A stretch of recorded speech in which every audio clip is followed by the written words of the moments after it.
cooking today, and the food we're cooking is not for me, it's for a friend. She's badly sick. Actually, she gave birth last week, and in the process, she has not been having a good postnatal period, okay? So today morning, she was bleeding, so she called us, her friends, to come to her aid. Some of her friends have gone to with her to the hospital. I'm the one who has been left at her place. I'm currently at her place, not in my place. Um, and of course, I can't just go to the hospital to visit her without anything. So I've decided, let me just cook for her something. And as I go later on to visit her at the hospital, I take it for her. I'm right now at her place. This lady, she's not like married. She's a single mom. She's alone with her child. And um, she really has not been having the best of luck when it comes to relationships and all of that. So we're just going to prepare for her Irish. As you can see, I've just washed the things. She doesn't have like a sink inside, and you know, sometimes we just need to help each other. So I've washed the stuff. I'm going to prepare it, and we're going to fry eggs later. Okay, the eggs are kind of solid. This is where the gas is. The kettle, pardon the kettle, the way it looks. The handle just broke, but yeah. So we're going to cook as you join me in this. It's not going to be a male live stream.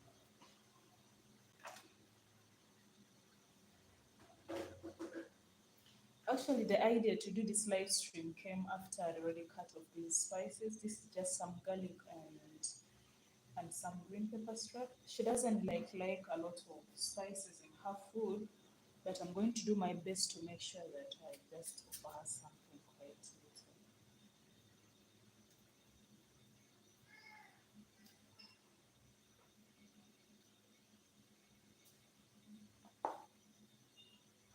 So like Shira has a nice baby, but I don't know why she was a cesarean. Like underwent the knife during her delivery time. So this morning the bleeding was more from the C-section area.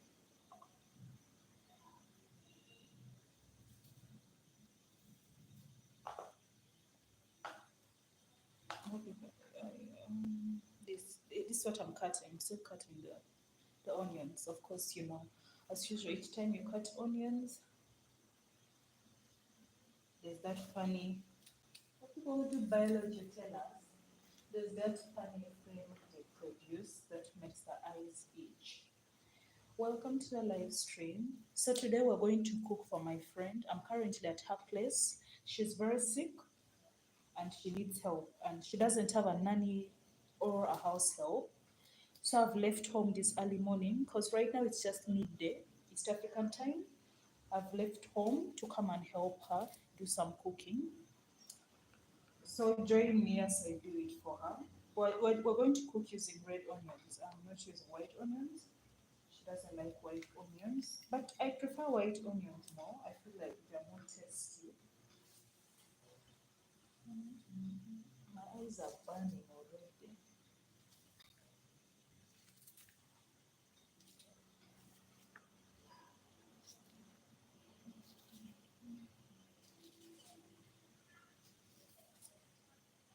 So how are you doing all? How are you all? Actually, I was having a good weekend until this situation just occurred this morning. But let me just hope everything turned out. So I've cut them. We're going to start cooking. Let's get something where I can just hold this kettle.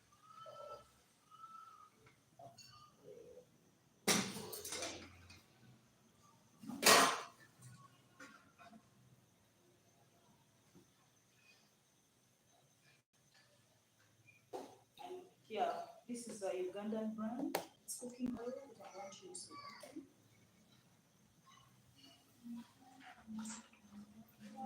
Let me just pop the saucepan. And for us here, food products are generally cheap. They're not very expensive.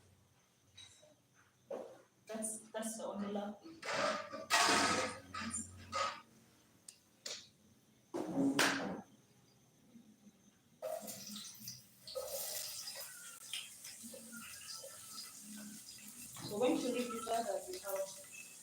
eggs we're going to make.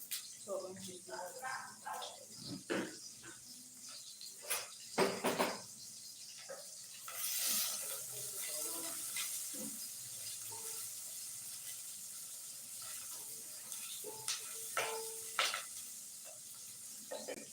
So she doesn't have the gas oven, so we're just going to use this openly. You have to be very careful with it.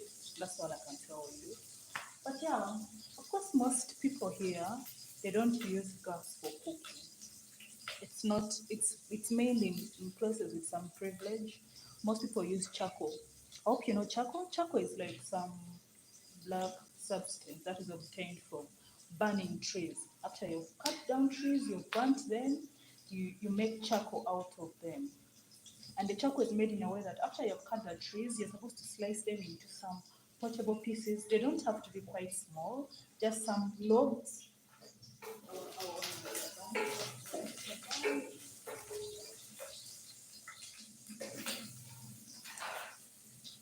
You're supposed to slice them to some size that is quite manageable. After slicing them into that size, then you what? You dig a hole. After digging a hole, you apply. You put all the logs into it. After putting the logs, you're supposed to set off fire on those dried logs. Let's first put our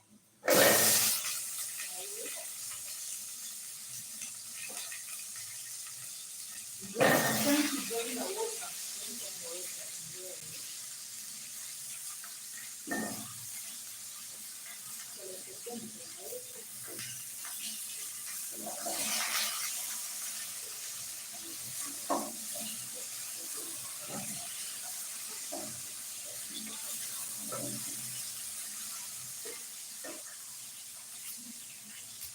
So like after you put it into the hole, you're supposed to set fire. So when you set the fire, you cover it using clay which you've mixed with water. No, not with water. There's of course some people use water, others have some specific type of material that they use to mix it to give it some retain some moisture, especially if you've got that place from quite a very cold area. So after you've done that, you ensure that the what that hole you just put some little holes into the steel surfaces with the clay for it to burn. So it can be like a day or two after that. You're going to quench off the fire, then you remove the remaining logs that have burnt there. So that it gives that charcoal and it's black in color.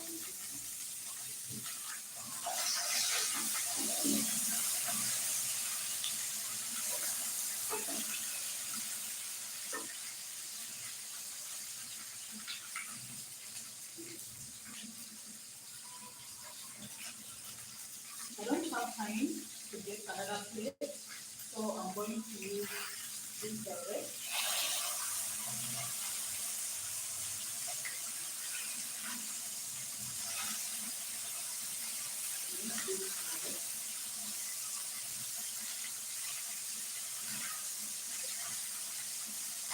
And she doesn't have a chopping board.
So we're going to add the garlic.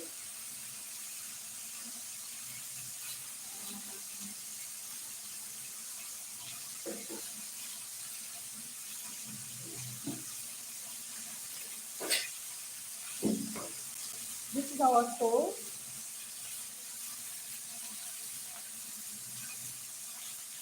This is half of the tablespoon.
So we're going to cover it with this. I don't know where the holding part of it is, but it's just I'm coming.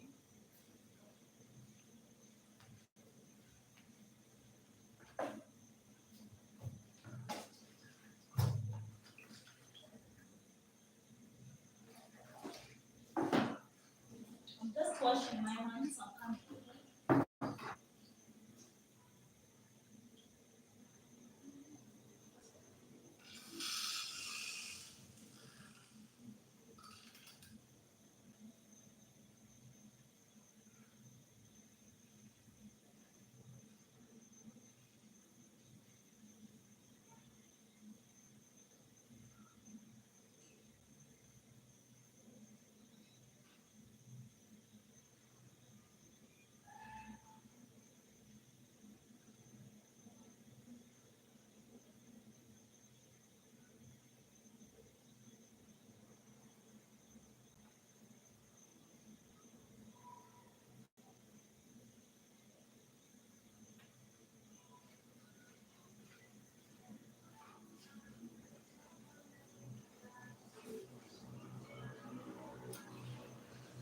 So let's wait for the food to prepare. I think that's going to take like some 20 to 30 minutes.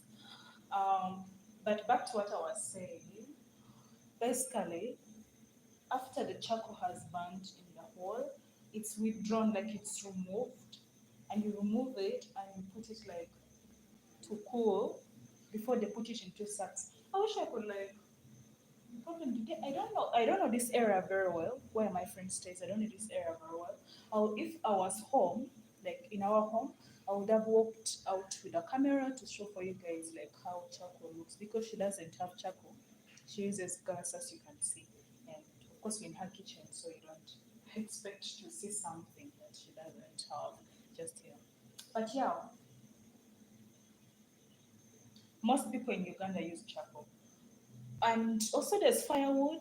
Firewood is also a very good source of fire that people here use.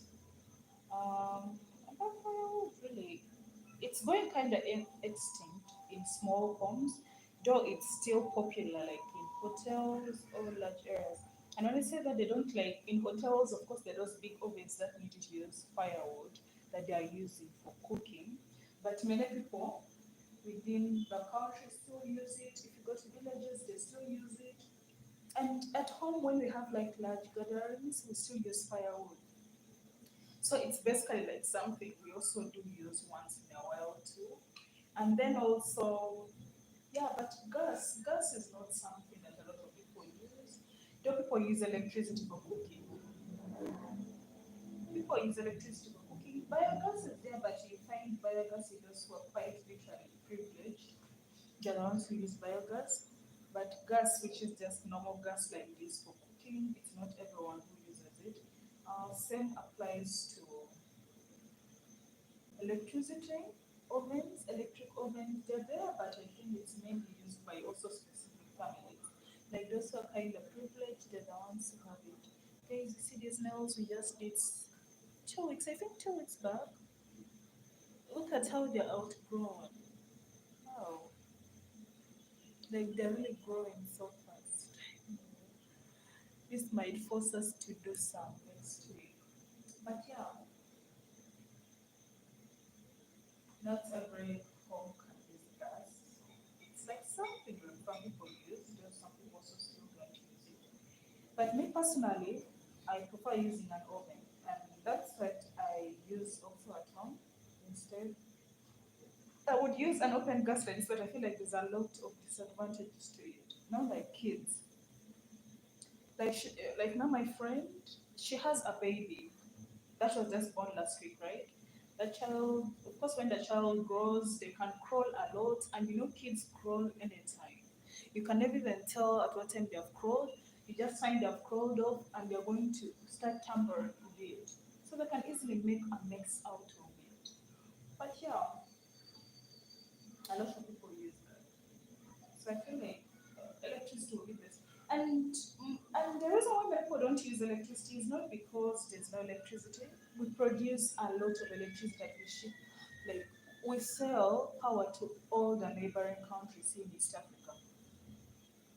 You get it? We have like one of the best hydro dams in Africa, but the problem is to us the citizens it's sold very expensively.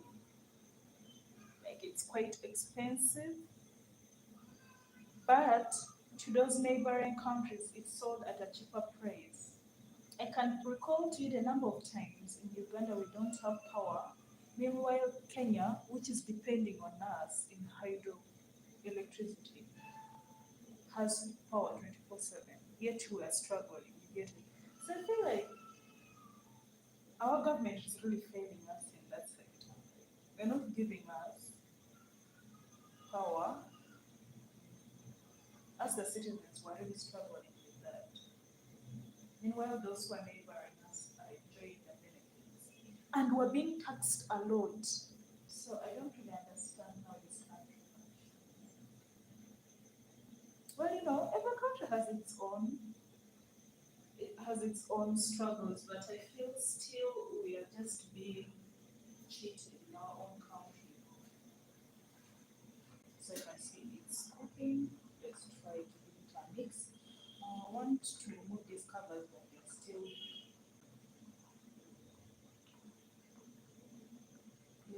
pleasant. I don't like them in my food, the tomato covers.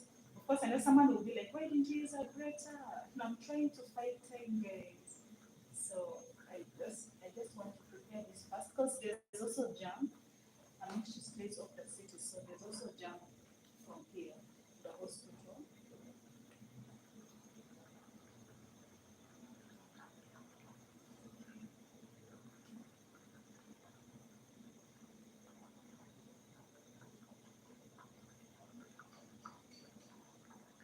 That's why I got something that will cook so fast, like Irish, and wouldn't need so much attention also at the end of the day for me.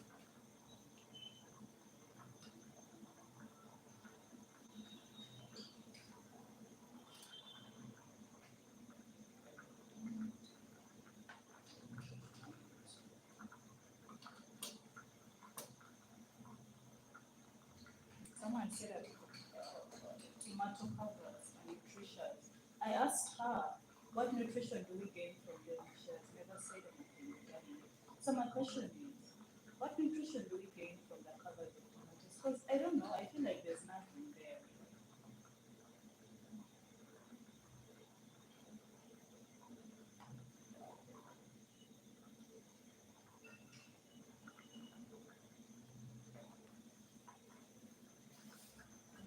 So then in a bean,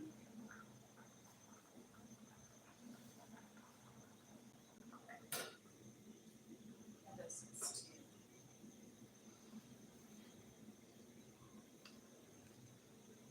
So I made you, this friend of mine is Nigeria. She just came to Uganda to do business last year. Now imagine she was someone who was like, oh, I'm a foreigner here. I don't want to associate with the people. I don't think she would really be happy with the way things turned out for her later on. Like there's no one, especially when you're like living at the end of the continent. They don't have a family. Without friends, it will really be hard for her. And she's such a fun girl, like quite fun. And that's something I love about Nigerians. Nigerians are quite fun people. Like they just entertain me every time. You can't even be bored around Nigerians. Like there's no way you can be bored. There's always something they're going to say that will make you laugh. And yeah, I'm seated down. For us in Africa, we have the will to sit down while cooking. I see a lot of YouTubers who are doing cooking vlogs or TikTok, Instagram reels, where people are doing cooking vlogs, and they're standing for all those hours. I could never. I will get my chair, put it down, sit while cooking. I'm not going to stand. You will not catch me stand while cooking. Unless something very critical has come up and I need to check it. Otherwise, you can never see me on that.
And also here, gas is kind of expensive. Not like you see, the gas that we're using is Shell. I think Shell is it a French company or American? It might be one of them. Yeah, their gas is quite expensive, but you'll get your worth out of it. That's the beautiful part about it. The gas is expensive, but you'll get your worth out of it. Now, you see this size here? This is 8 kgs, and I think it's 120. Okay, that's when you're buying it for the first time, the whole cylinder. And when you're going to do a refill, it's 63. How much is that in Ugandan shillings? Yesterday the dollar rate, I think $1 was 3,700 Ugandan shillings. That's approximately.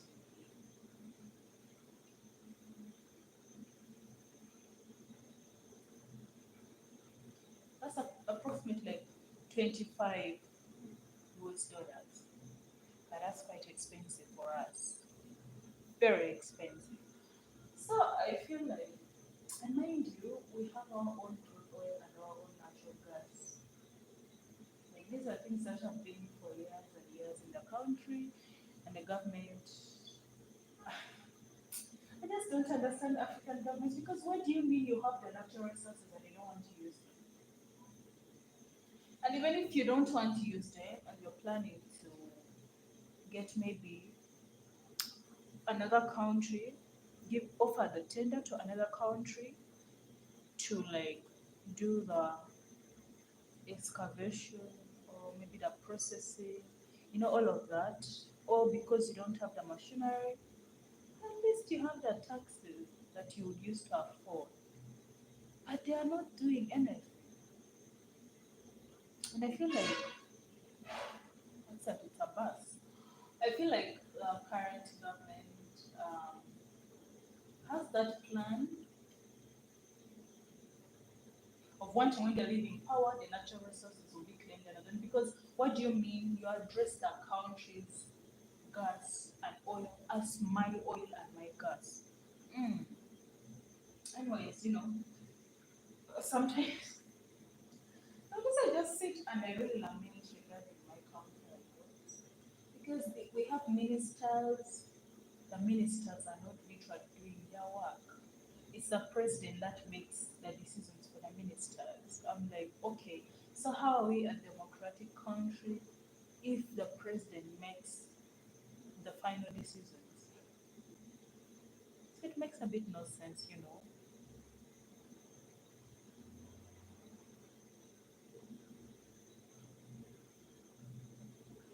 And not to think of that, actually, to think of it, I feel another thing that also I fail to literally understand. Okay, this is not something that I'm seeing in my country alone. I think it's all over the world. The real estate business.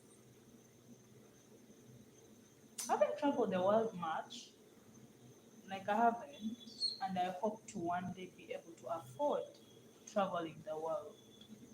Don't get me wrong, please. I just can't afford it right now. But this is it. For a country like Uganda, actually East African countries, I feel the real estate business is a money laundering business. Real estate and the club business. Clubbing, clubs, those two. I feel like they're more of money laundering business. Because let me tell you, I work in constructions because I'm a civil engineer, right? And I also do nails as a part time. That's something you people should be knowing about me by now. Now this is it. Like there are times you work with a company maybe to execute some house plans, put it, you do the building and everything. And firstly, the garlic is making me kind of bad.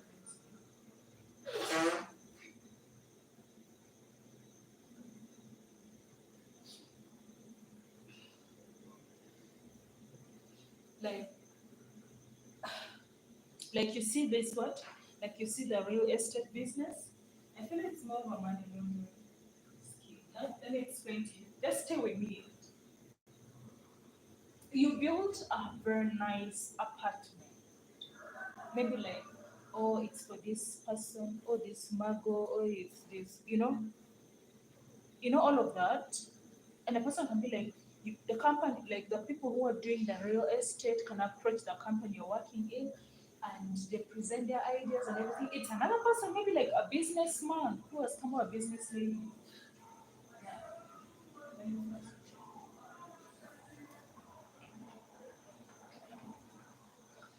it's almost done.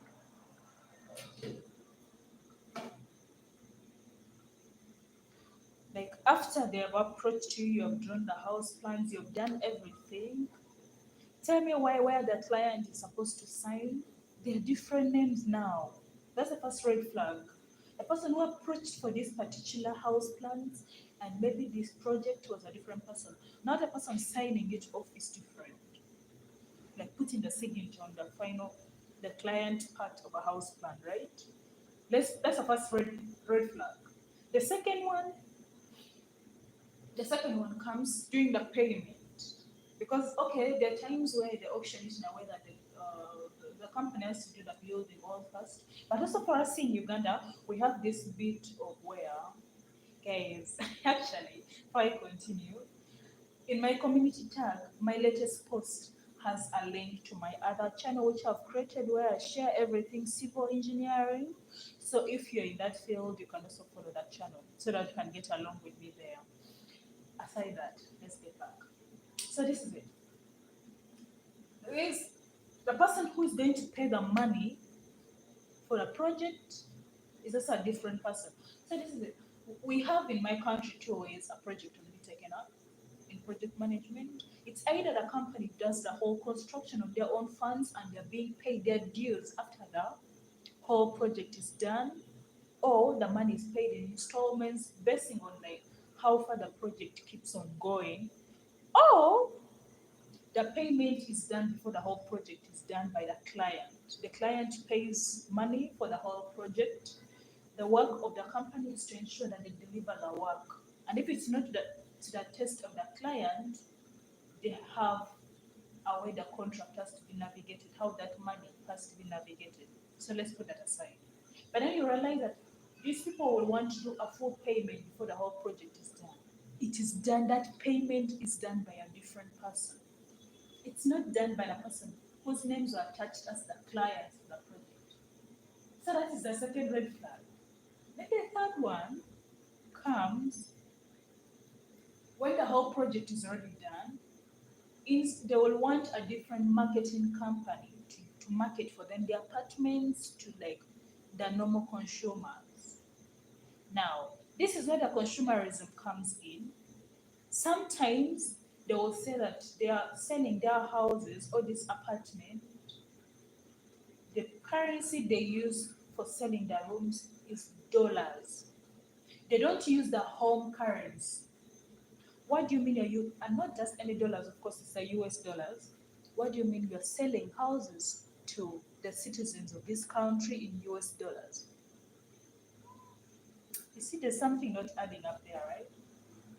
Now, some will say that they're selling it in this currency to the people within the country. Or some people will say we're selling in dollars and we also, our clients have to be foreigners. They don't want to sell to the people within the country.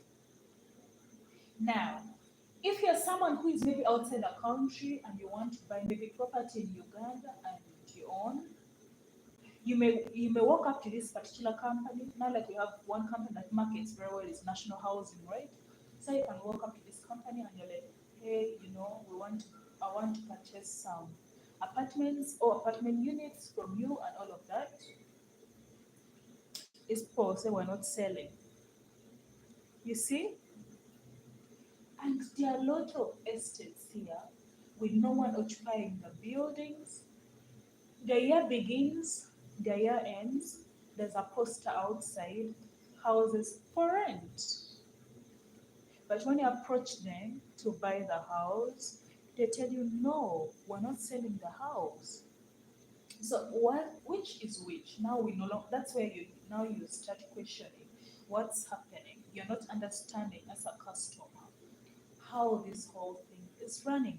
But the truth of the matter is this, they're not selling that house to anyone. They are using it as a money laundering scheme, that the money that they're stealing from the citizens or from the government, that money, they use it, distribute it for their own things, and every time they're putting, because there's a limit in the bank where every day when you're depositing money, there's a limit, of which most of the banks have 10 million Ugandan shillings. I think 10 million Ugandan shillings can be like something of 10,000 US dollars, I think. It's approximately that. That is the limit for you to put money into an account on a daily basis. Any money that is above that, they don't accept it. But then these people will claim that the money they are bringing in comes from like maybe customers occupying apartment units. But when the truth is, no one is occupying that money. So they literally write off the corruption they're doing using that. So I feel like I thought this was something I just observed in the Ugandan construction market alone. I have looked into the Kenyan market and I have also friends who are civil engineers there who deal in structure because I do structure and railway and I've seen them doing the same. So the question is it like a worldwide thing that real estate is more of like a scam for money laundering or what? Same applies to clubs. Let me just check the food. I'll tell you for how I'm interpreting clubs.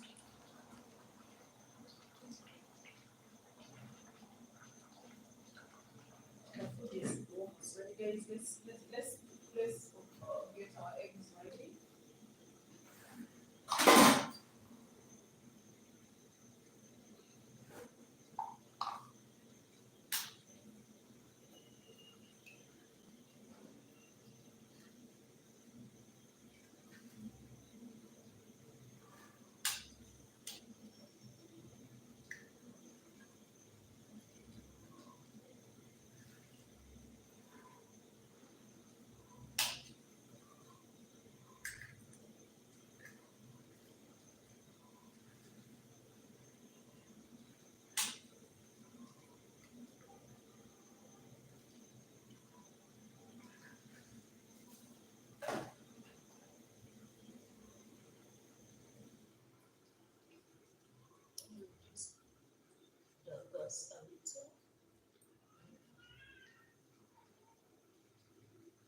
I just wanted to reduce the gas.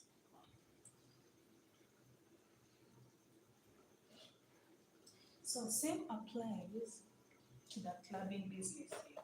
We don't have stripper clubs here. That's something you should know. I don't know. I don't know if there are other countries aside Uganda that have the same rule, but we don't have. Okay, so I'm just going to put this little salt.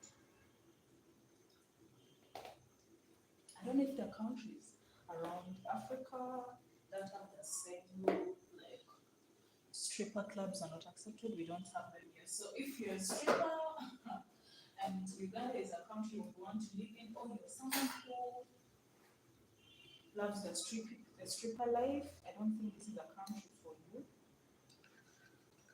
But yeah, for the clubs we have like bars, the dancing clubs, and all of that. Basically, this is what people do, right? You realize that the club is registered maybe with a promoter's name or a DJ's name, and they're like, oh, this DJ or this promoter owns so and so club, right? Now, when taxes are being paid, it's a different name that is coming for the taxes.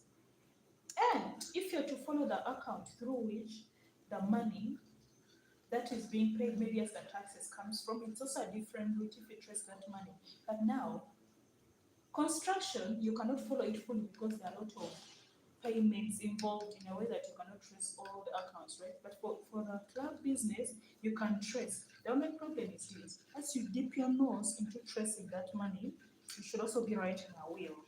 Like, you should be writing a will, a burial will, because how dare you investigate something that is run by politicians? At least for the construction, it's not only like specific group of people who are laundering money, but for the clubs, most of them are businesses established by politicians, and they're using it for embezzling money here in Uganda.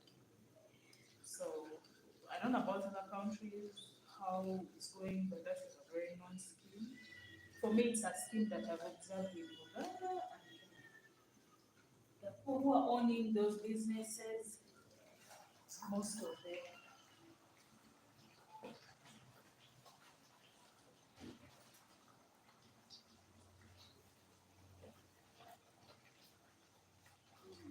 Guys, look at our food.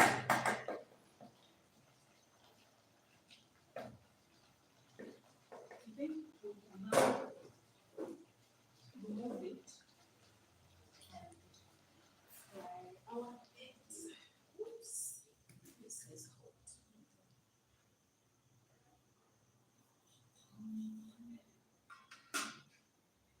As you know, this also using this same onion. And for anyone who might be asking what is cooking oil is made from, this is it's made in Uganda, but it's simsim. I think you know simsim. You know simsim seeds. Yeah, this oil is from simsim. The others, this is from simsim. This one is called. This one is from groundnuts. We also have shea butter. We do have shea butter. This one, this is shea butter. I have at home olives. She doesn't have olives here, but I have it at home.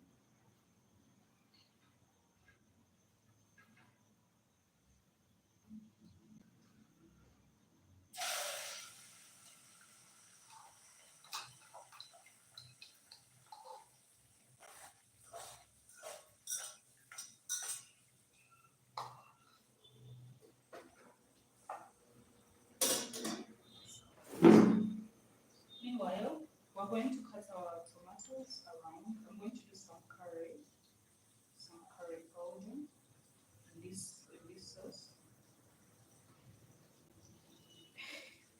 Guys, I have this Italian friend. Like, I met him at my workplace. This Italian friend, he doesn't like his eggs fully fried. Just wants them in fire, like just put them, whoop, carry it out. Even when he's boiling his eggs, he prefers them not fully cooked. I wonder. Okay, we have here like the act of eating raw eggs. It's mainly for health purposes, right? But then why not just eat it raw instead of putting it in fire for some viewing? And I've really seen a lot of cultural shocks with him because first of all, he doesn't. He the first time he came to visit me, he was surprised that food is offered to just visit us like that. That is kind of scary. That a visitor goes to your place and you don't expect to eat.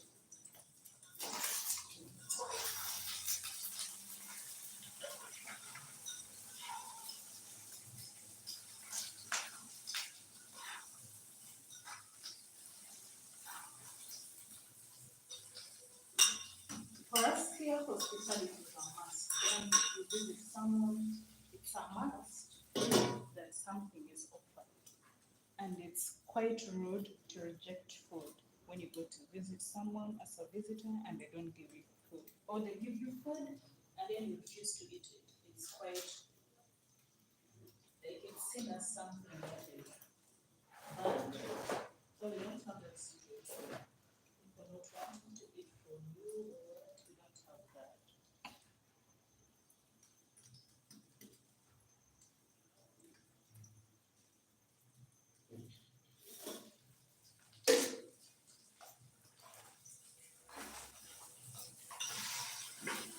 Yeah, that's how they have to be fully fried. All that raw things, we don't do it here. People don't like it. They prefer the eggs fully cooked, well cooked. And then for meat, I think steak depends because I don't like steak that is also overly done. Tends to be hard to cut through. But yeah, but then I also don't do that rare thing that people eat with blood dripping. That's something I don't like. That's what I mean.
You were adding some cooking oil a little, just to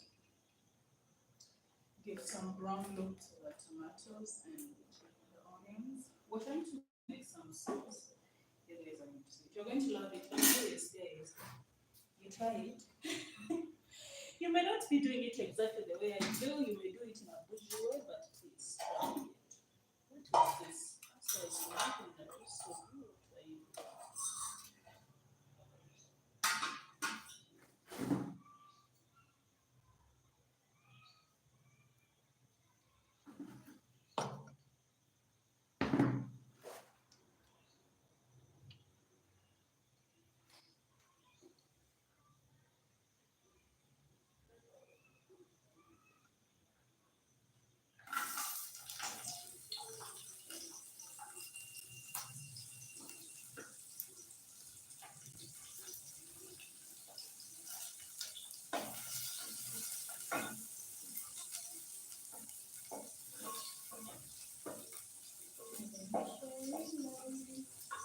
I don't know why she doesn't have a speaker.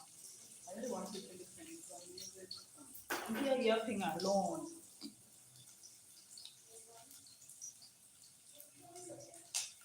I feel like this girl has been cheated. because the kitchen is quite small. I would have shown you the whole space, but it's not my place, so I can't show it to you people, right? But the thing is this, it's quite small, like very small kitchen. The kitchen area is so small. And they don't even have where to put this gas in an upper compartment, so that makes it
let's pour some water to make it.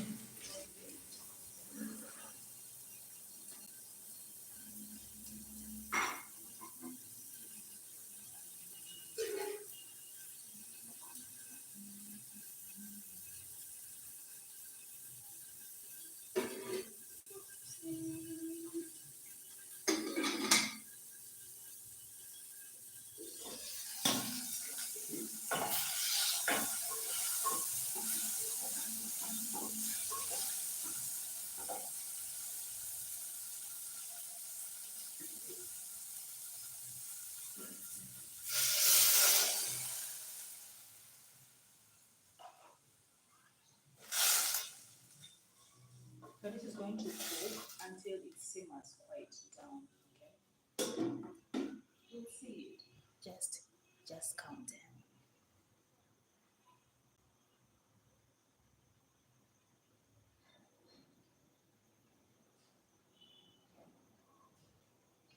Guys, I'm coming. Let me first go and wash the dish where I'm going to be packing all the food. Okay.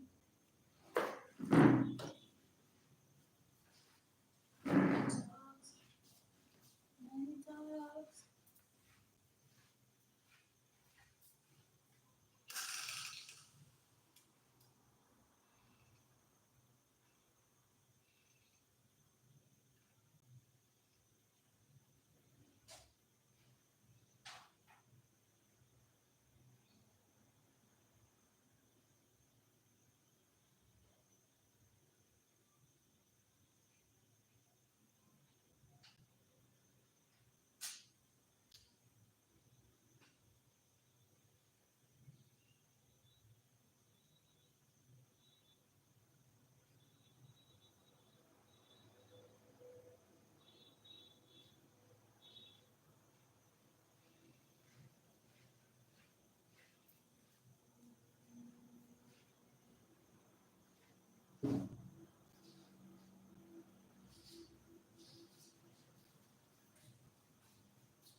Guys, my battery is starting to alarm. But my battery is starting to alarm. I don't know why.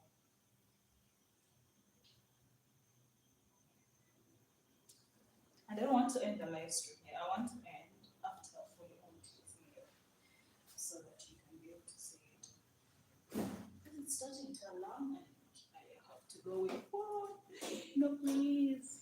There's this American TikToker who makes me laugh. I don't know her name, but she made this. She's the one who made that sound. No, please. No, God. Like, she makes me laugh. Honestly. Like when I try to emulate her, but I always fail. As you know, we remove this out of our meal. Just remove them, then we add some salt to it.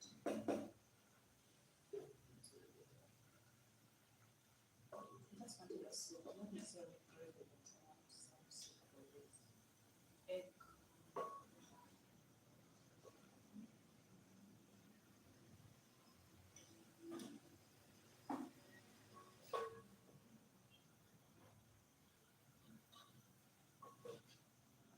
And yeah, guys, the things that I've used to make this meal, everything, aside the gas, everything that I've used, aside the gas and the salt,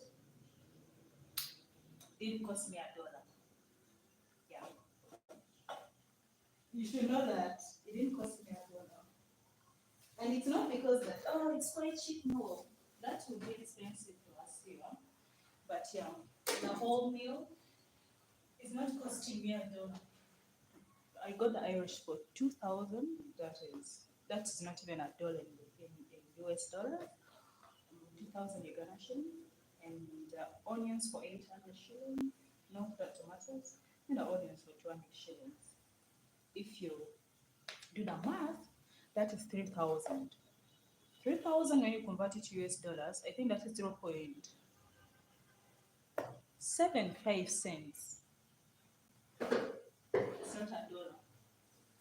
That's I made it up to $1. So yeah, food is not really a problem in this sense here. But we have other things that we lack because I really don't think you can get any meal for less than $1 in the US. We've been getting food stuff for less than $1, and that is something we get. But yeah, it's possible these ends. It's quite possible these ends.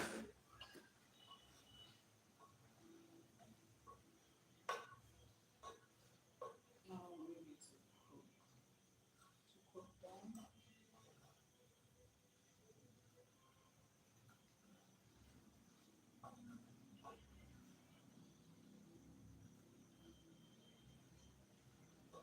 So yeah, the whole meal is just 3,000. I got avocado too, so the total is like just 3,000. That's not $1. So that's your sign to know that yeah, then what you find cheap in one country is not cheap somewhere.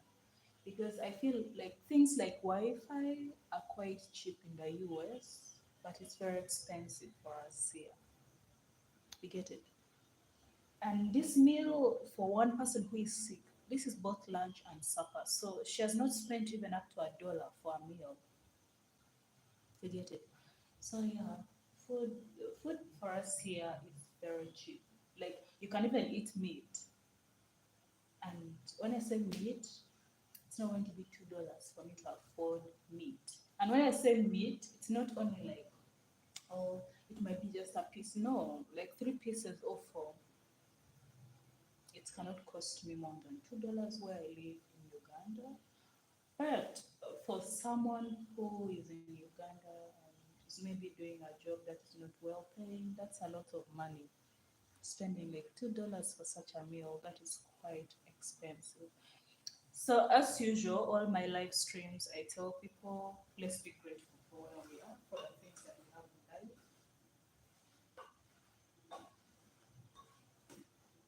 And eggs, I used 4 eggs here. Someone told me that an egg, where she stays, in one of my latest live streams, someone told me where she stays. An egg is $17. An egg, I'm wondering which part of the world she lives in that costs that much. Because for us here, a whole tray, let me show you. This is an empty tray. I'm just trying to show you. The other trays have eggs. This is an empty tray. An empty tray has 24 eggs. And those are 10,000. 10,000 in US dollars, that is 3.05 cents US dollars, yeah. So it's not really expensive here, but somewhere it's expensive for someone. You get it. So the food is done, guys. So my battery is going down, and I have to pack this food. I'm going to have to pack it in some containers, seal them very well, and take them to her. But before I go, I have to clean. I have to help her clean the kitchen. As you can see, she's postpartum, and she really doesn't have the time and the energy to do all this work herself. So as a friend, I have to help her out with it. But guys, I'm going to go live later on at night. Once I've gone home, I'm going to do some nail designs. So make sure to tune in. Don't miss it out, please. For any reason, don't. But after all of this, thank you all for keeping me some company. Hi there, who's still watching. Don't forget to like